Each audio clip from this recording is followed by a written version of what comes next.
Okay, today we are gonna have the webinar session uh, hosted by Chosun Ilbo, and the title of today's webinar is U.S.China relations and global economic landscapes. As you know, as global growth is expected to slow in 2023 due to higher inflation and other respects. As,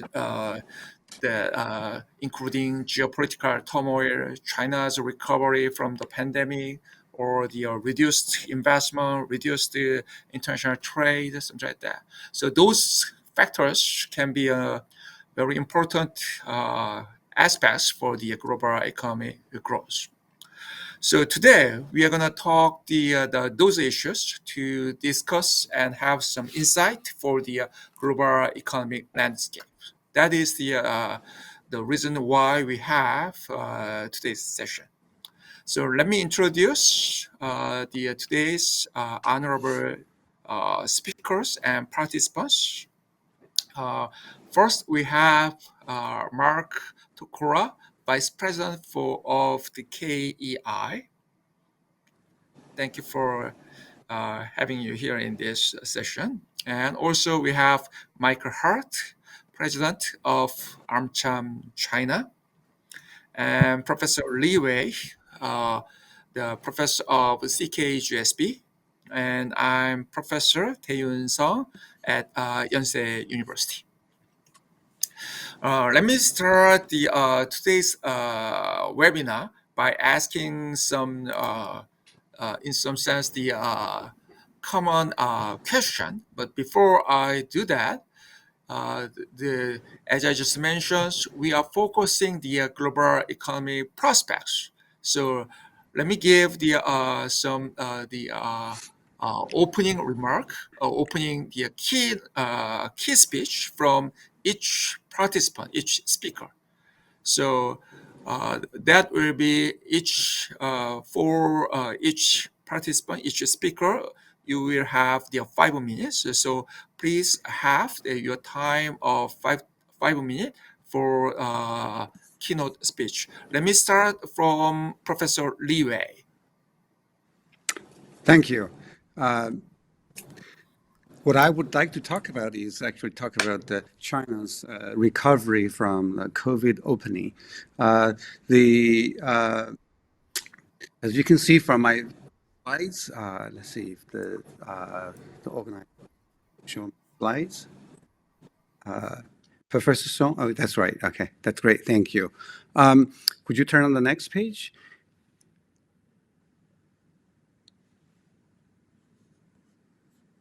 Next page, please. Yes.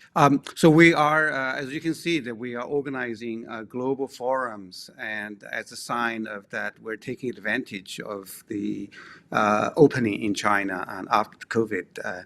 So many of our professors and participants, as well as our students, can actually come out of China and then enter back into China more or less freely. Can we have the next page? And based on my survey of private enterprises, mostly our alumni, and you can see at the end of the index here, you can see a large increase from a very low level towards the end of 2022. So it's rising quite robustly in the last 2 months, January and February. So it's reaching largely a high level, as we see in both sales and profits. And profitability is still a bit off the historical average. Can we see the next page, please? And as you can see, the prices are recovering from what we've seen here, a deflationary trend. And so this is actually a welcoming sign in China. But some other commentators might be worried about inflation, but I don't see much of inflation, at least by now. But we'll be keeping a watching eye on this as China is now conditions to help in the recovery from the macroeconomic perspective. The next page, please. So hiring as well as investments are all on the upwards, as expected, and from the recovery and getting up steam. So the employment situation is going to improve quite dramatically in the next few months for fresh college graduate in recent years, and so that's going to be a pretty good sign, and also consumer confidence. Can we see the next page, please? As a result, I think the International Monetary Fund has revised its growth projection for China and the rest of the world, and of course, China's being the projected growth for 2023. Can we see the next page, please? Right, as you can see from the arrow here and in the revision from the IMF for emerging markets, and a large increase and for the 2023, and for the world also increase. China will remain a contributor for 2023 as well as 2024. And here's another chart that shows activity spillover to the rest of the world when China has a negative or positive impact in its own activity. And so this is over time, the impact is going to grow. This is something that has been expected. I think it has been incorporated in many of the forecasting models. Can we see the next page, please? And so China remains the important part of the global supply chain, and you can see the rest of the world, the shipping activities are on the line. The pickup from China has been quite robust in the last 2 months. Can we see the next page, please? Towards the end of last year. So this is what The Economist has a piece on how the impact from China is going to have. We've already seen the picking up in the trade volumes towards the end of last year. By the beginning of this year, Chinese tourists are going to come out, and the impact from the China reopening and recovery, the largest ones are expected to be the tourist traffic. So you can see the Hong Kong, Thailand, Singapore, and so on and so forth. Many of China's neighbors are going to be the biggest beneficiary of the increase in tourist traffic. Can we see the next page? But also there's an anticipation that with China's reopening, the Chinese demand is going to rise, as well as there's some commodity price inflation. But we haven't seen so far a large swing in commodity market. But at the same time, we also are a little concerned, actually quite concerned about the tightening of monetary policy for the world, as you can see in this chart. The impact of this is going to be significantly larger on the markets as historical experience than we have observed. Please. Yeah, as you can see here that well, the red line is China, and we can see the increase in global financial tightening for many emerging markets. Other emerging markets are in the green line, as you can see, the increase in the risk profile is consistent with much of what we observed in history. So as a result, I think I'm going to be cautiously optimistic towards 2023 and 2024. As our opening remarks from our organizer, the world economy is expected to slow down in 2023, but China's recovery and reopening has added some growth to that picture, and it's also going to complicate a little bit of the disinflation effort by many developed economies. But nonetheless, I think what's behind everybody else's mind is rest of our keynote speakers will talk about. And I think my time may have come up.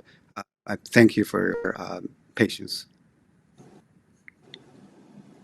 Okay, thank you, Professor Lee Wei. So it was an excellent presentation on the global economic landscape. So what is going on and what would happen in this year. So thanks for your insightful presentation. And next is the Mark Tokola. So he is the Vice President of the Korean Economy Institute of America in Washington, D.C. So please, you also have the 5 minutes, please. Okay, thank you very much, and thank you for inviting me to join this panel. I think Professor Lee's presentation was very comprehensive about the recent news about the Chinese economy, which is indeed very basically good news. It's the COVID recovery seems to be underway there.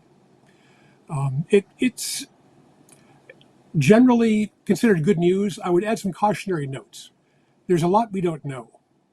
We're still not sure what the effect of COVID will be in China, if it continues to spread or if it's controlled, how serious it is. There's things we don't understand fully.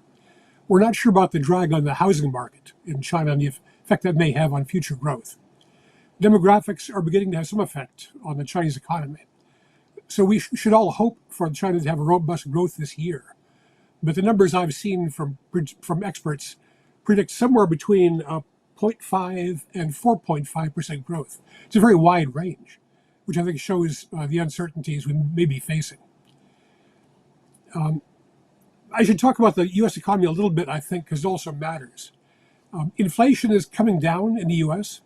It had reached a high of 8.3 and is now 6.41. But even that may be high. It may be less than that in reality, because that reflects some housing prices and rental prices that haven't been factored in yet. I think there's some hope that with the Fed tightening and with the core inflation diminishing, we may be down to 3.5% inflation by the end of the year. So the question becomes, will the Fed actually try to meet its target of 2% inflation, which would require further tightening, or will they decide that it's in the overall best interest of the economy to maybe set the rate a little bit higher and maybe leave it at 3.5 for a while? So we'll see. A lot of what's going on in the economy is almost inexplicable. For the Fed to have tightened rates as much as they have, and for unemployment in the States to still be only 3.4%, which is the lowest unemployment we've had since 1969, is not what economists would expect. So it feels like in this post-COVID economy, there are things going on that don't meet the traditional classical models. So it may be that the unemployment rate may tick up a little bit as a lagging result of the Fed's raise in interest rates, but we're not even sure of that. I mean, I would point out, too, that people talk about interest rates being high, but if they reach 5% or a little over 5%, which some people think the Fed may reach during the summer, that's still below the average of the U.S. Interest rates between 1973 and 2023. The average was 5.42. So even if the Fed goes up to 5, a little above 5, we're still not at historically high interest rates. I think that should benefit. U.S. growth is not going to be robust in 2023. I think we're looking at maybe 1.5% would be what we might hope for. I think economists are predicting that 2024 will be stronger. It may increase another point or so. So between the U.S. economy is not doing as badly as people thought, with the Chinese economy seeming to be picking up steam in the past few weeks, I think we can be a little bit optimistic about the coming year. It would not be a shock if the U.S. slipped into a slight recession over the next few months. But if it does, I predict it'll be shallow. It'll come out of it fairly quickly. But then there's all the other factors going on in the world that are hard to predict. The Ukraine war is having an effect on the market psychologically. It's having an effect on the world food market, literally. That's also driving inflation.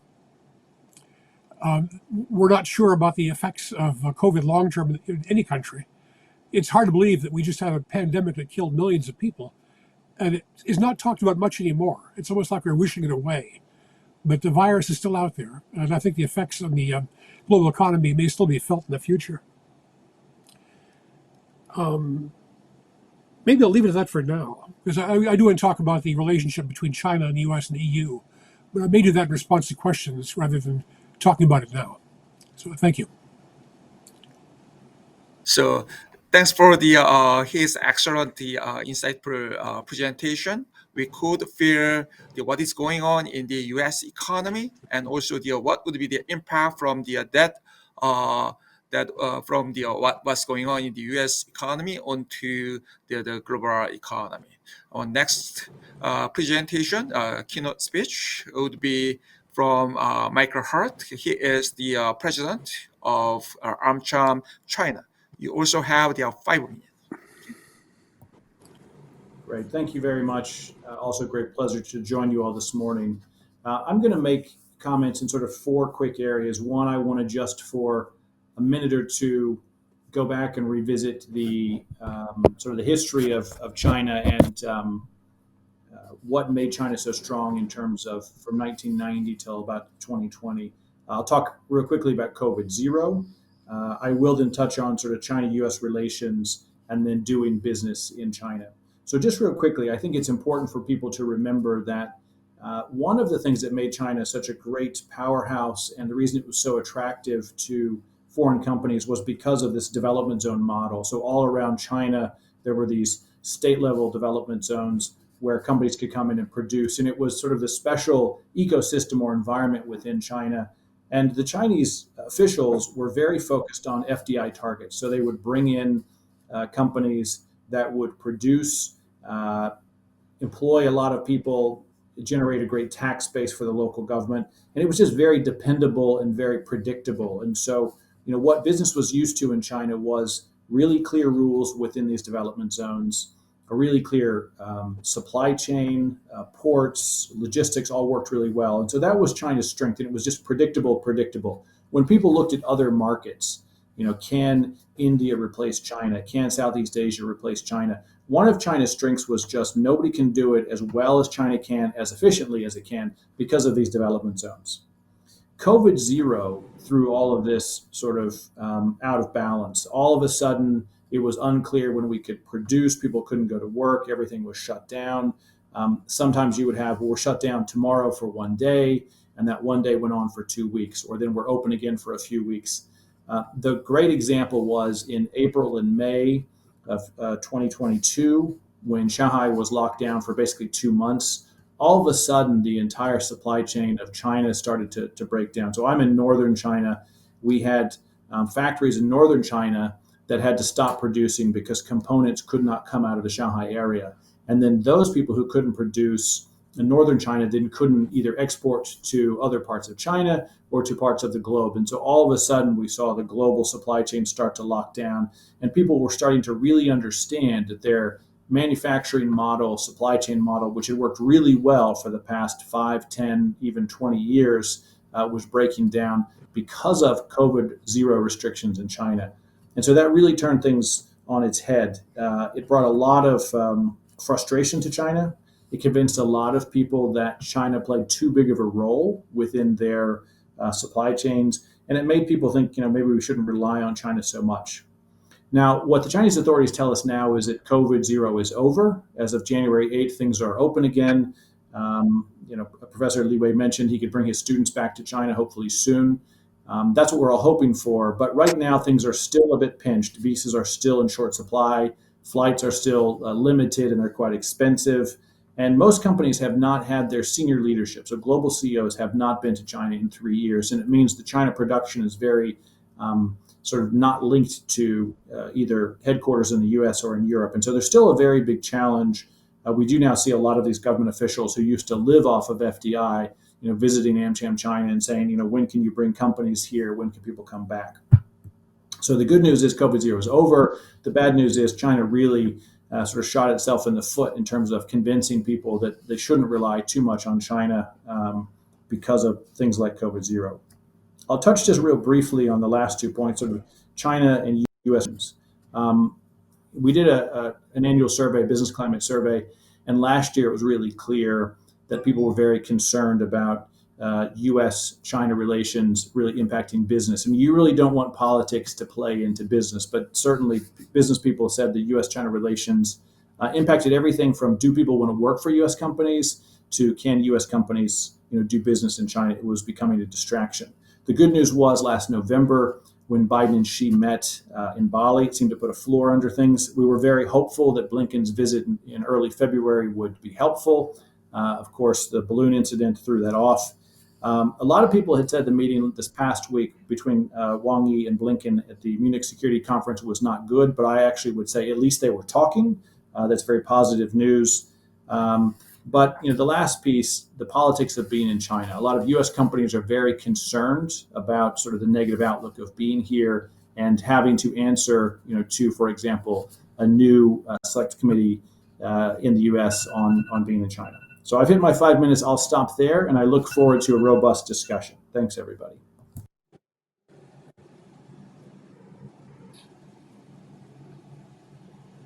So thanks for your excellent presentation. Now we could understand what is going on the global economy, particularly including China.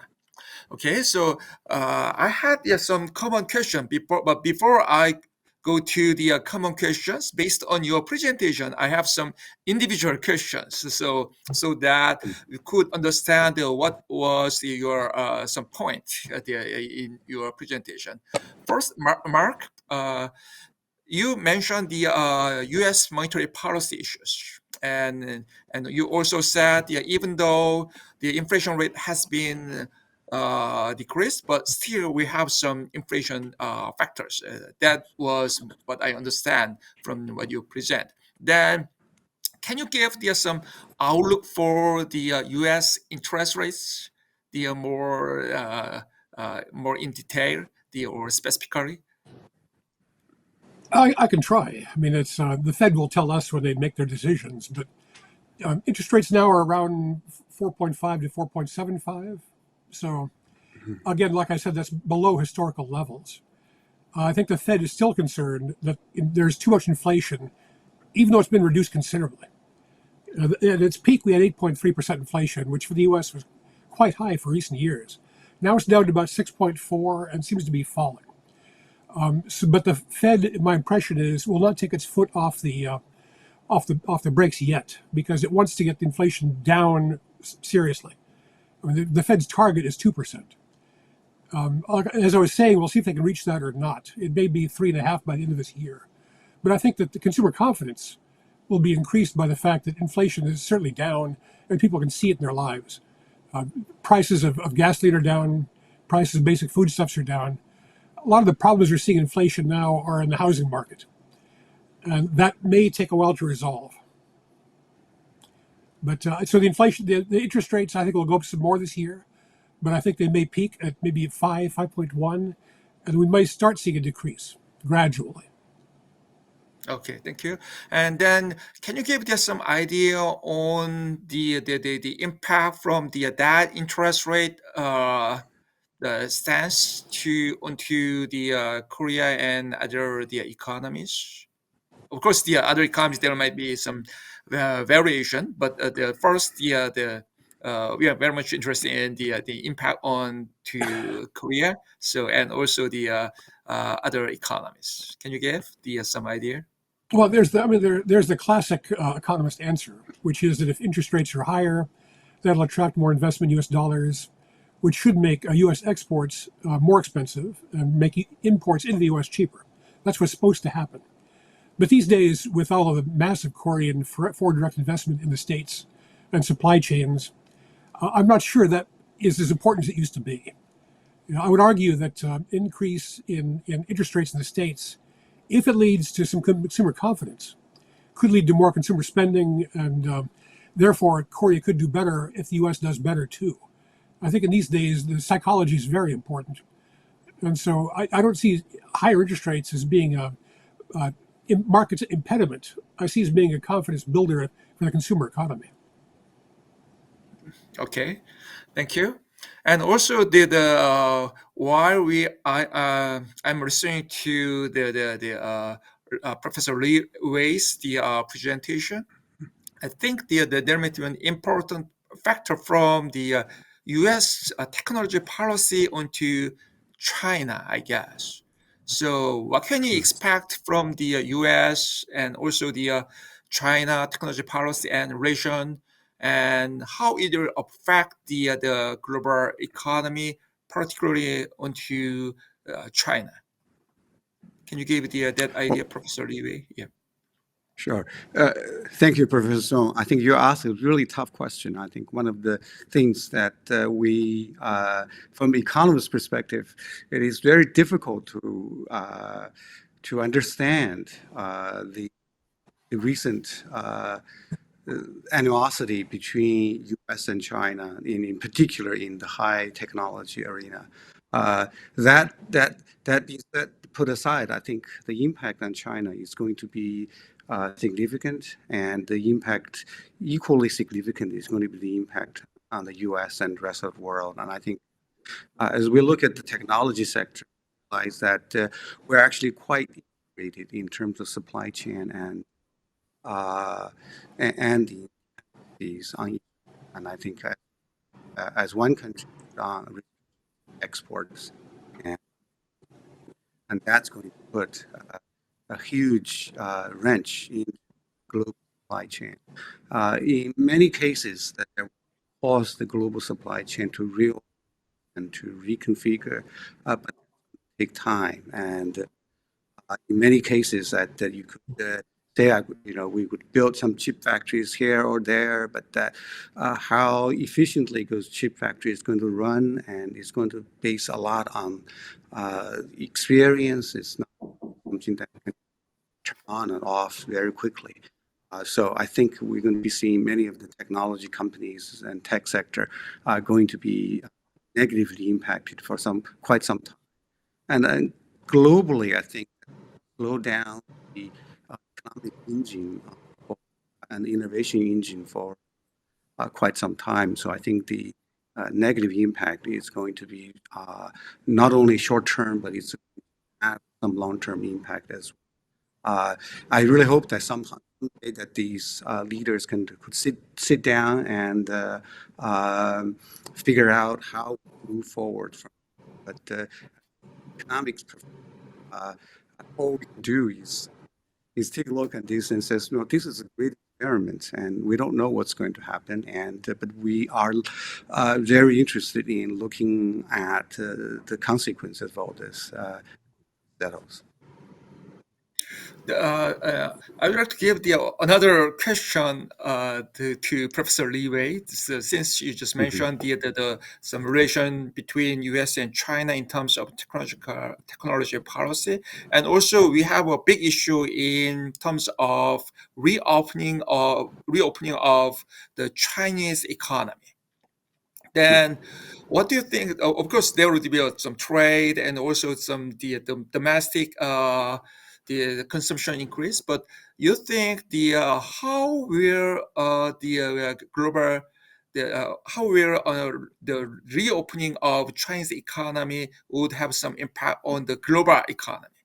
So you think that there will be a significant impact, or even though there would be a positive impact, that might be limited? What is your prospect? Right. So as we have mentioned, and so some of our other speakers have also talked about, I think there are primarily three.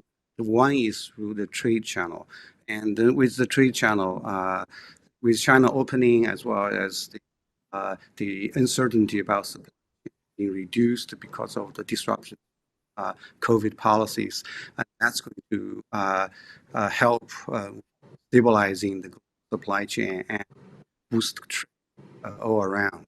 And that's the channel. The second channel is that the Chinese and foreigners can go into China more or less freely, but as also Michael has mentioned earlier, that's not going to be so easy. We're saying that in China and the United States are still a long pipe dream, and we are looking at that situation and see how quickly many of the flights could be resumed. So be some frictions in first arena, but picking up in volumes really quickly between China and Thailand and many other countries within China's neighbor. So those are the second. The third channel is as China and Chinese economy activity rise, the demand for commodities, and many fear that creates a commodity that will dampen the global demand and growth. Depend on different countries sit.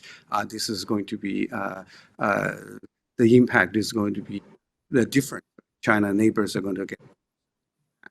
Of course, China is going to go. And then the oil exporting countries with commodity price expected to increase, and they're going to be benefiting quite a bit. But we haven't seen that part so far yet. And I think there are many factors going into this. And as others have already mentioned, that China's housing market are still weak, and then there's still lots of sort of amending and healing of the Chinese economy that's going to take place in the next year. So we expect this recovery going to be not as robust as we expected before, and so it's not like as fast as we see from mid and to later 2020 when China were able to put COVID infection under control and the economy revived quickly. But with this time, I think it might take a little longer because I think many people have mentioned in here is there's scarring effect, and that's going to be long term on the COVID infliction.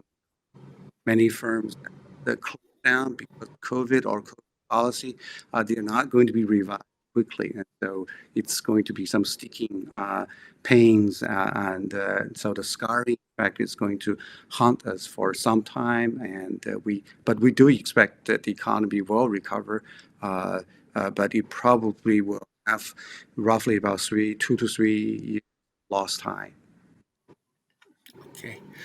Okay. So Michael, so let me come back to the question that I raised to Professor Lee Wei. So what can you expect from the U.S. and China's technology policy this year? So what would happen, and also how it will affect the global economy? So U.S. China, which policies specifically? Technology policy. Technology. Okay. Yeah. So that's got to be the hardest question of all of them. The U.S. government continues to say that they do want U.S. businesses to trade with China, but one area that they're very concerned about is technology. So anything that touches on national security, they don't want U.S. companies selling to China. And the way it was phrased to me by at least one diplomat was the U.S. government doesn't want U.S. companies selling anything to China that ends up targeting U.S. Military equipment. So those dual-use chips. So this national security question continues to come up, and it's a very difficult one because, of course, technology plays a role in everything. One example: China continues to be one of the world leaders in electric vehicles, and of course, chips and technology are very relevant for electric vehicles. So this is an area where national security and new technology comes together. A couple others would be around AI, and so this is just a really, really a difficult piece.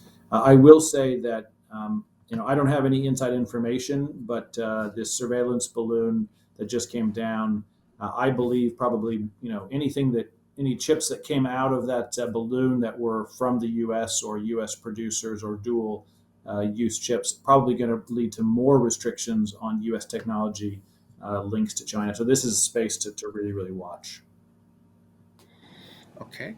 Then you think what is the then biggest risk, Michael? What do you think the biggest risk factor in the Chinese economy? You think the technology power or the other issues?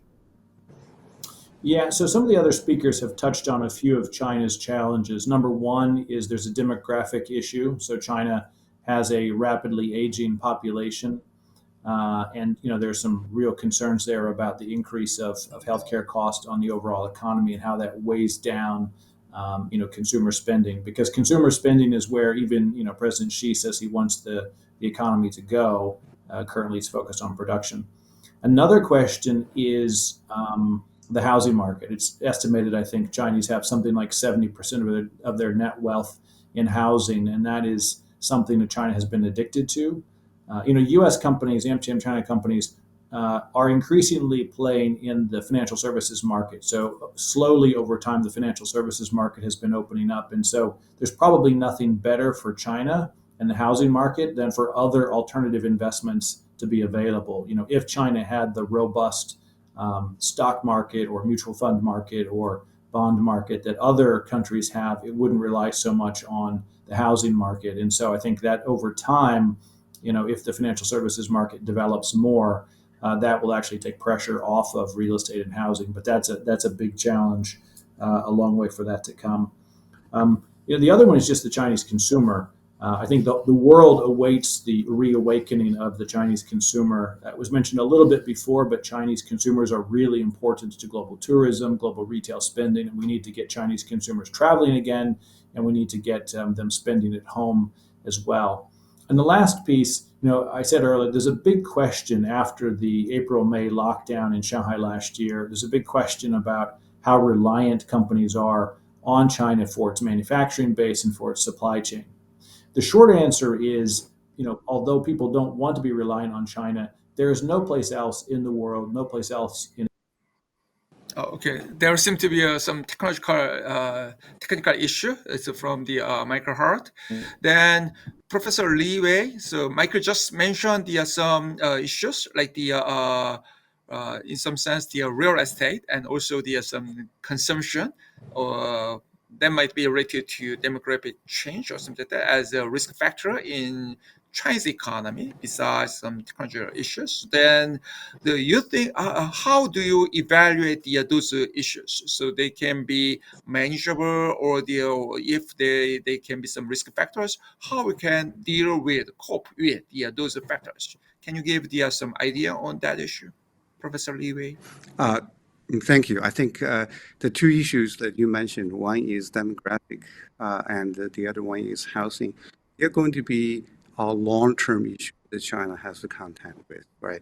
The demographic is not something that you can turn on the baby production, and therefore the issue is going to go take at least 2 to 3 generations to work out any of the problems. And so just to be clear that as the demographic issues is going to be something affecting the Chinese savings and behavior for the considerable future. So that's going to have a short-term as well as long-term implication.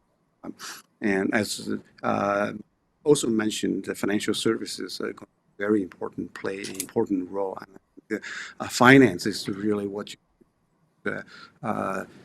preserving wealth and the idea for future consumption. And so this is you transfer wealth from one point in time to the next point in time.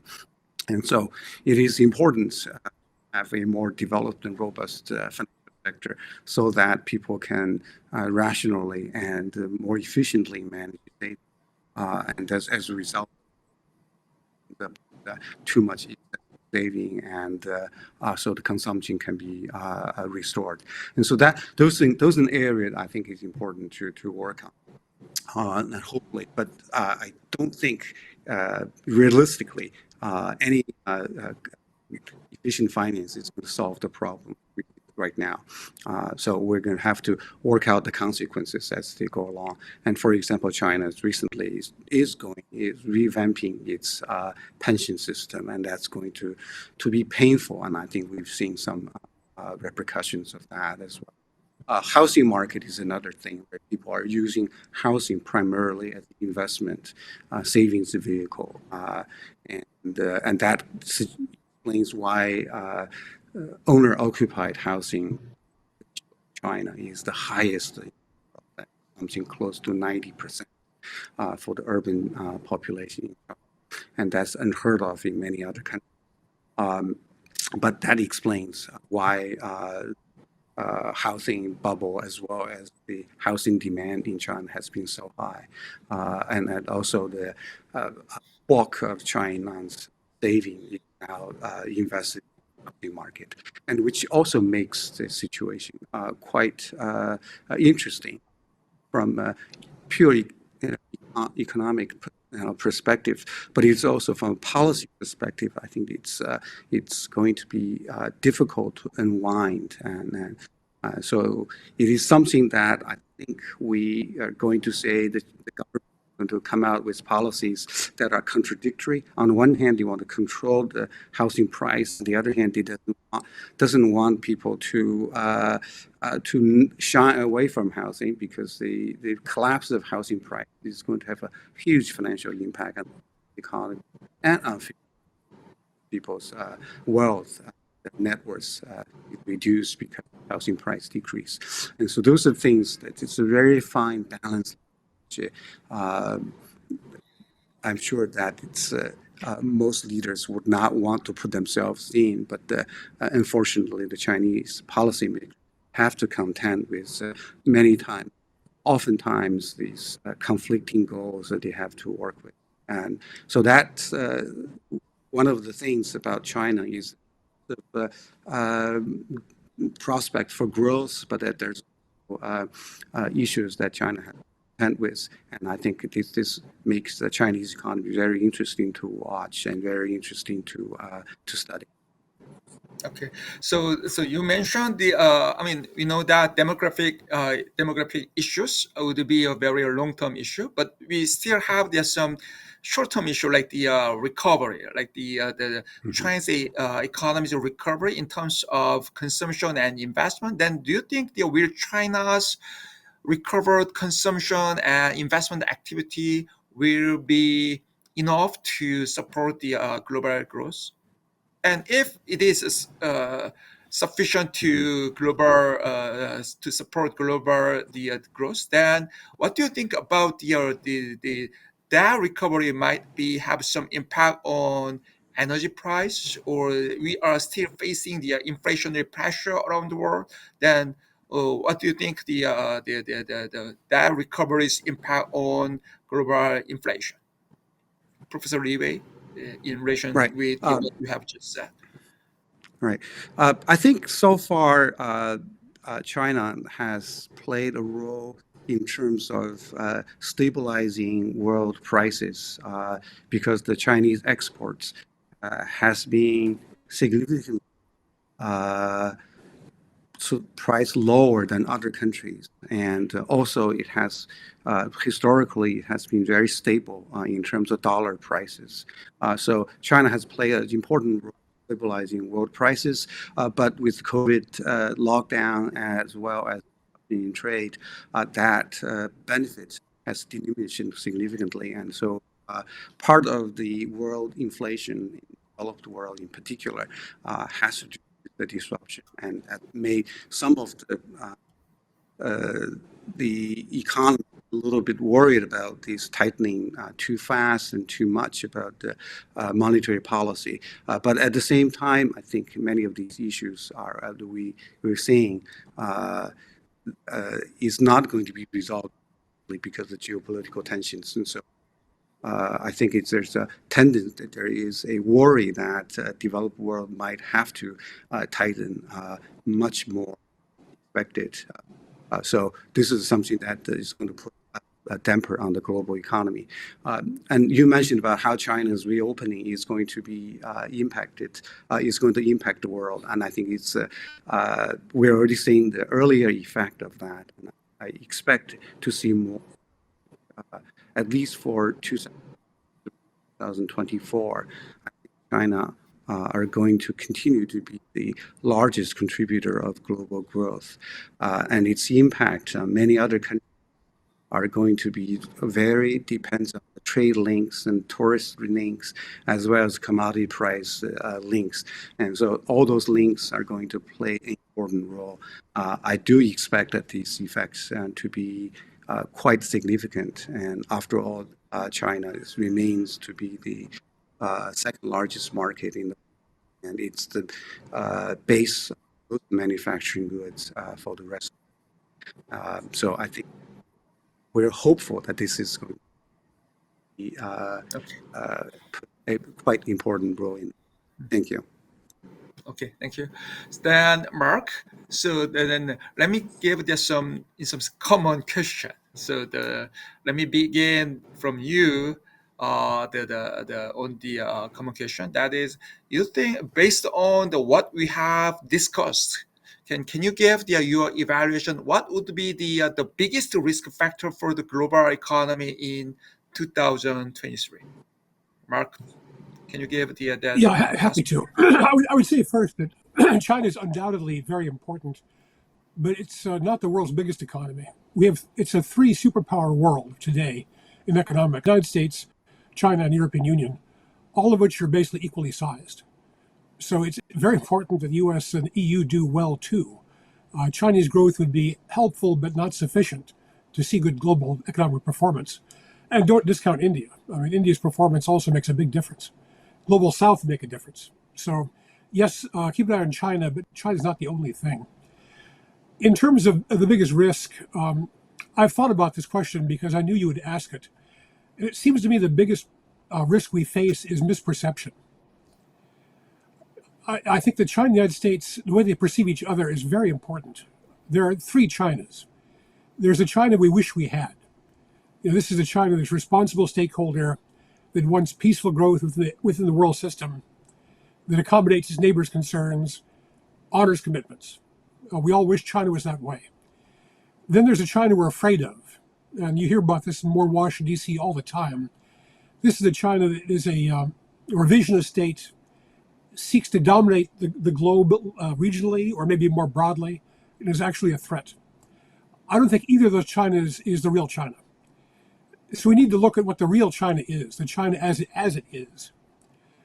And I think the European Union's definition of China in 2019 as being a systemic competitor strikes me as an accurate way to see it. I think China does seek to change the order in ways that can be managed. China should not be able to get everything at once. It should get some of it at once.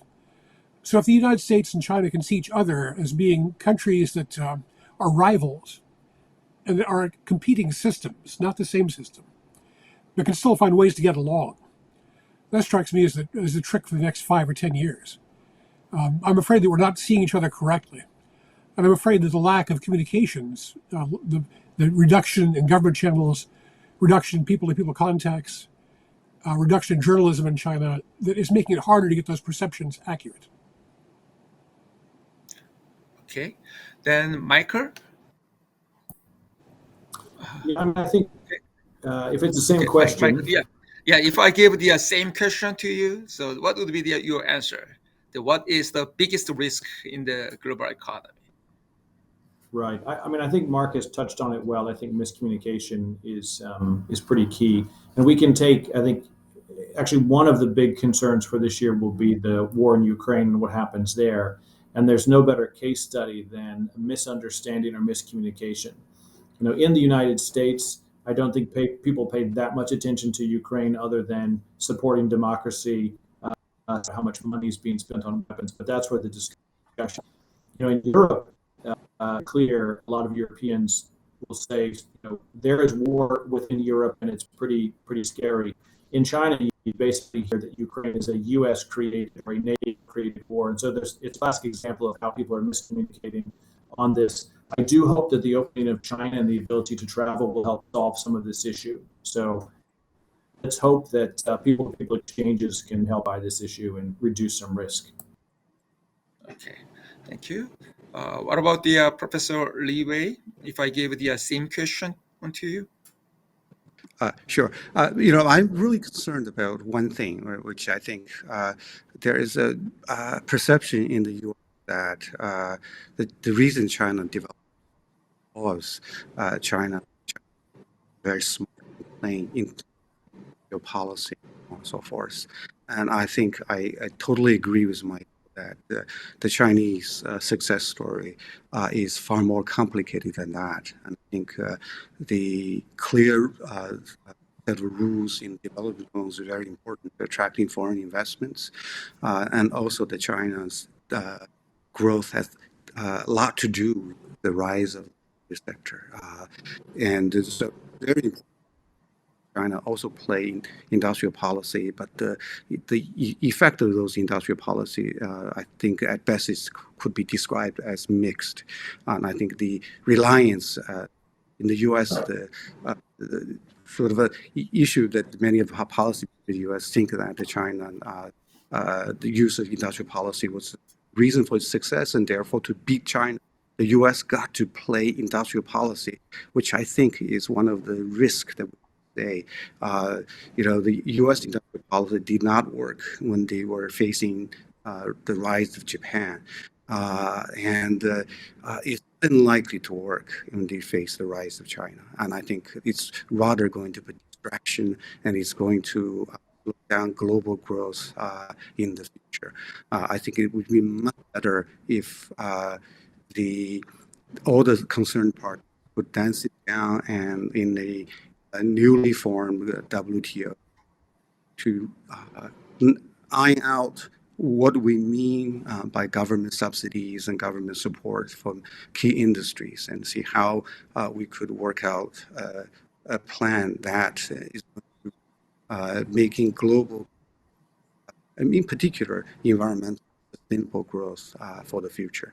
And that's going to be good for the whole humankind. Okay, thank you. So while you are discussing, I got the very important terminology, like the misperception and miscommunication. So then let me go back to Professor Lee Wei again, and then what do you think what is the fundamental reason for the conflict between U.S. and China?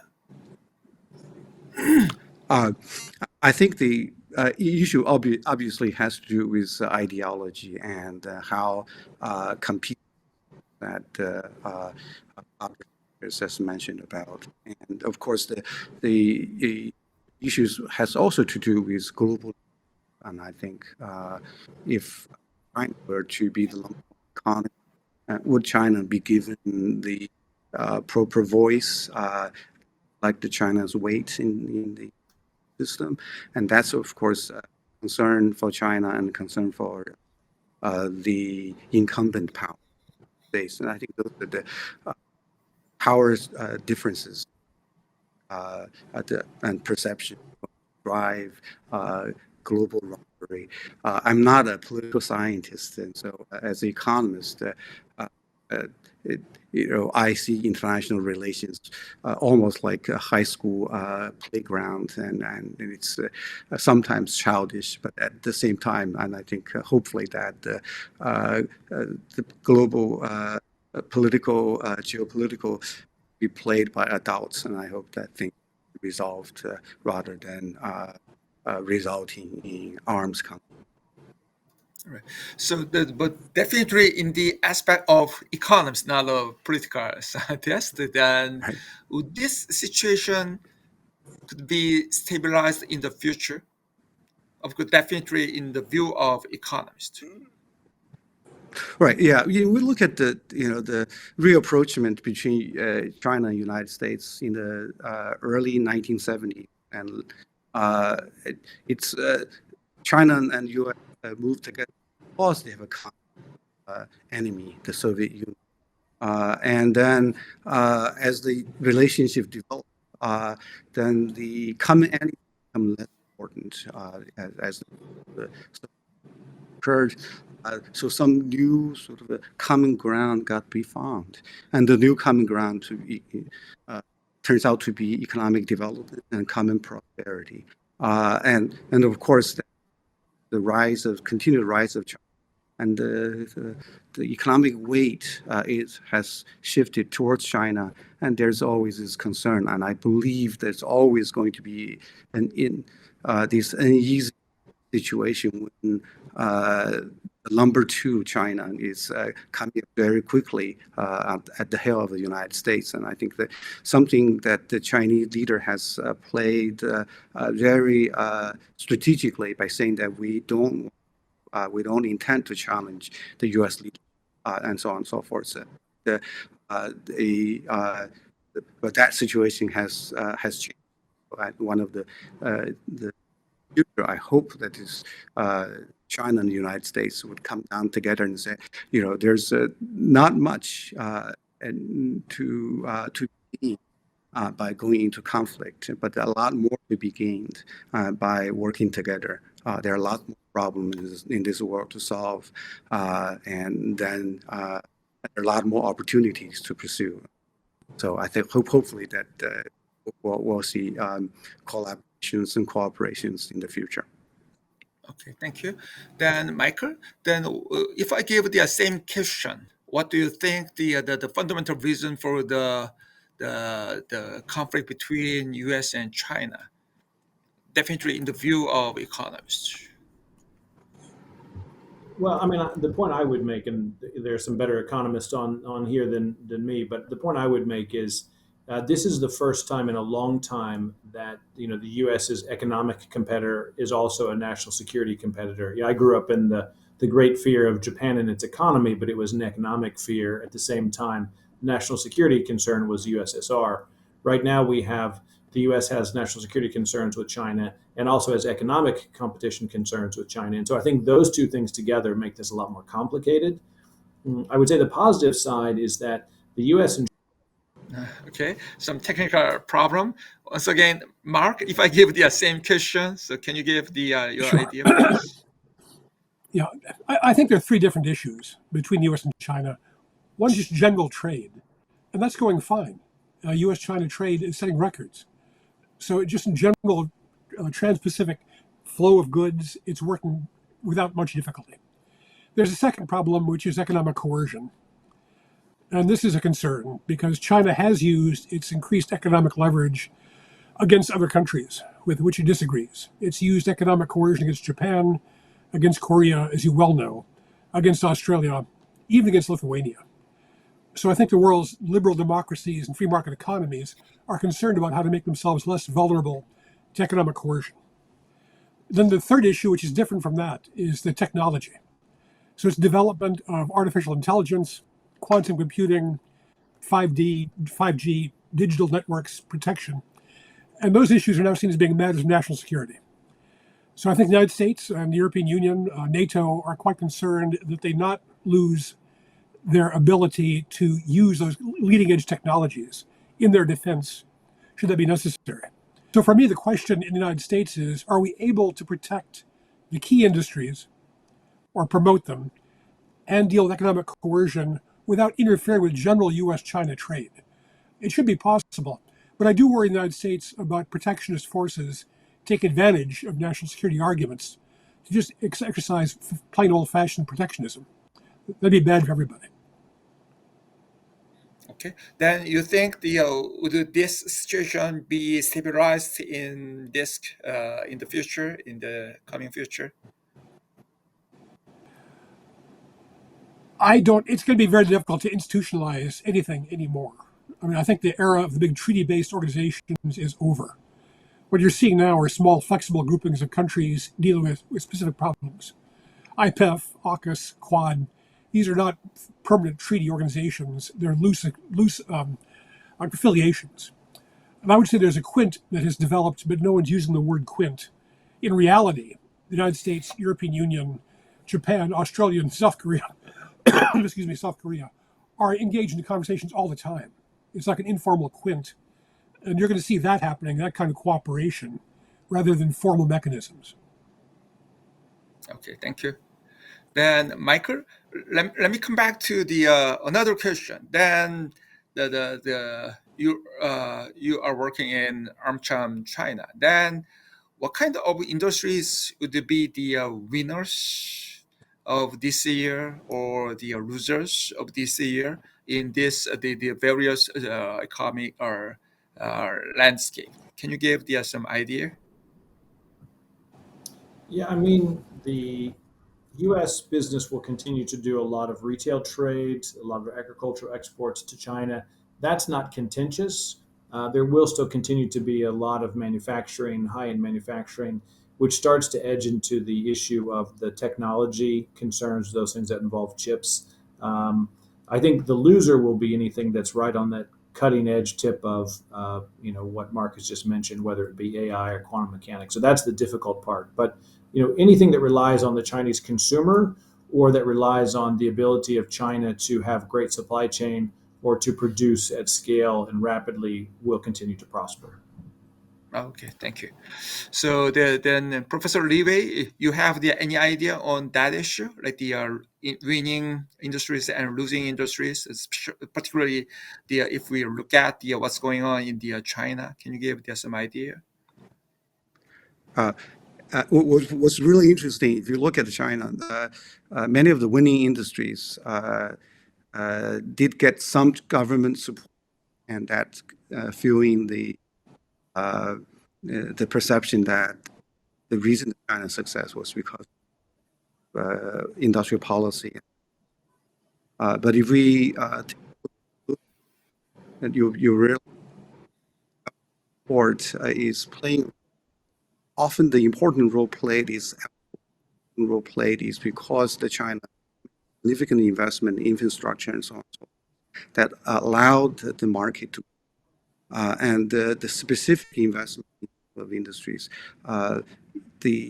You carefully calculate the return on investment. It hasn't been very good from the government perspective, but from economy perspective, overall things have worked out extremely well. I think the more important part has been more investing in corporations as well as private entrepreneurs that's supporting growing the Chinese economy. So too many of these, I think, in the end, I think if other countries look at situation like this and decide that the government policy is going to be the key issues, I'm worried that in particular, if developed countries does this, the effect is probably going to be even less in China. After all, China countries say, here's the industry that higher growth prospect. But developed countries are already on the frontier of every industry. And then how can government bureaucrats play a smarter role than investors and then entrepreneurs? And it's hard to sort of anticipate that going forward.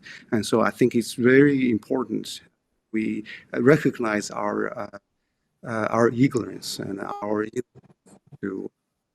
to do things as we wish and simply let the market, let competition play an important role. Okay, thank you. So we are almost at the end. So it's time for us to wrap up the today's webinar session. So I'd like to give the 1.5 minutes for each person. So to wrap up the session, from the first Mark Tokola, can you give your final closing remark? Yes, thank you very much. And again, let me just thank you for inviting me to join this group. It was a fascinating discussion. I learned a lot. I would say that the world is changing in ways that we cannot appreciate. It's changed much more than we realize it has. I think the difference between the Pacific and Atlantic theaters is now merged because of Ukraine, because of COVID, because of technology. We no longer have a Euro-Atlantic Indo-Pacific world. They're the same thing. We need to think in those terms. And the other great collapse has been between national security and economic policy. They're now the same thing. They didn't used to be. When I was a trade negotiator, trade people like me worried about subsidies, tariffs, non-tariff barriers, intellectual property, trade facilitation. We knew our agenda. And our job was try to open foreign markets. That was the U.S. government's role. And these days, that seems quaint. If you were talking about these areas of AI and semiconductor design and digital networks, it fits in this middle area between security and economics. The U.S. government has not yet found a way to structure itself to deal with that, because the old trade negotiators don't understand national security implications. And national security people don't understand that industrial policy actually does not work very well. So being able to be wise enough to have an industrial policy that protect national interest and still let the market make the fundamental decisions is going to be a great challenge for the United States, and I think for Korea and Japan and Australia too, and the European Union. This new era we're moving into of a merger of national security economics is a different kind of world. And I agree with Professor Lee, industrial policy is not efficient, but that societies will decide to sacrifice some efficiency for the sake of being less vulnerable. So we'll see. Okay, thank you. And Michael, please. Right. Well, thank you again as well for the invitation. Fascinating discussion this morning. From where I sit, the U.S. seems very uncomfortable that China plays such a large role in overall global manufacturing and in the U.S. supply chain and the global supply chain. But I don't see anything replacing China anytime soon. For those folks who think it's a huge risk to have China at the center of the U.S. supply chain, I don't think the action to take now is to try to eliminate China. I think the action to take is to try to find substitutes, investments in other places, whether it be India or Southeast Asia. But those investments need to be made. But I don't think China is going to be replaced anytime soon. I take great heart from some of the comments I hear coming from both the Chinese side and the U.S. side in terms of politics, where they say we will compete. We do not have to have conflict. And I'm hoping that we'll see a lot more on how to resolve things peacefully. So again, China's going to continue to play a big role, both as a manufacturer and as a consumer. And the better we can integrate China into existing economy and let them see the positives and negatives of playing a positive role, then the better for all of us. But the China-U.S. trade and China-Asia and China-Euro trade will continue for decades to come, and we need to figure out the best way to manage that. Okay, thank you. Professor Lee Wei. Thank you. I agree. Thank you so much for inviting me to this group, and I learned a lot. One of the things I think it's important going in the future is that for everyone to recognize that China has its own lots of problems, and so that China will have to focus internally on these economic problems for the future. And I think as China also content with technology restrictions from the United States and how import substitution can play a role in developing some of the key technology, which will be very, very tough and difficult. I think it's going to take a lot and coming second best solutions to the problem that China faces. So this is going to be an interesting part to watch. And the second thing is that, and China will continue to play an important role. I agree. Michael is going. And China will likely continue to use it as which as an economist, I always worried about. When economies are getting, then in trade and weapons, and can be a leverage in international relations, and that of course is going to under the economic dependence around the world and the global chain. So it's something that I think I would consider a nuclear option, but that's unfortunately has in play. So hopefully, I think in the future we observe the COVID and we sit back and looking at all the global conflicts, and we can say we can look into the future and see how can we do it better, and we have to do it better. Otherwise, heading into very uncertain future. Okay, thanks for having today's very productive webinar session. And then I also have the a great time to discuss with the honorable speakers and participants.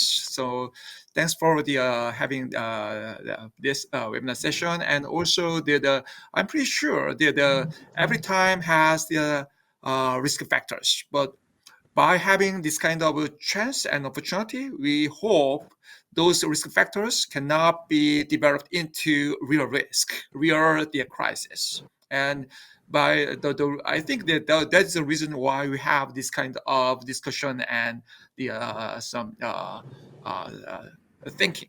So I hope in the future we would have the better time, and also we can manage all the situation, even though we have, it is also true that we have a lot of concerns for the coming 2023 and also the other years, but so we hope we can have a really good time in future.